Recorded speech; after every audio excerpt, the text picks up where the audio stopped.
आजच्या विद्यार्थ्यांमध्ये पर्यावरणाबाबत जनजागृती व्हावी आणि पर्यावरणाचा ऱ्हास रोखण्यासाठी प्रदूषणमुक्त दिवाळी हा विशेष उपक्रम झी24 तास आणि डीएनए वृत्तपत्र राबवते।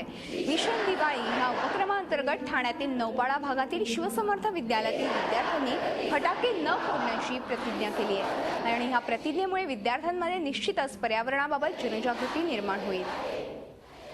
झी24 ने राबवलेला हा कार्यक्रम अतिशय स्तुत्य आहे, कारण हा कार्यक्रम मुलांकडून घेतला गेल्यामुळे त्यांच्यावर चांगले संस्कार होतील आणि त्यांना जाणीव जर झाली तर फटाक्यांमुळे होणारं प्रदूषण हे आपोआपच कमी होईल। दिवाळीत मोठं प्रदूषण होतं आणि आवाज पण होतो, त्याच्यामुळे हवा प्रदूषण आणि वायू प्रदूषण होतं। त्यामुळे आपण इको फ्रेंडली दिवाळी साजरी केली पाहिजे। झी24 तास रहा एक पाऊल पुढे।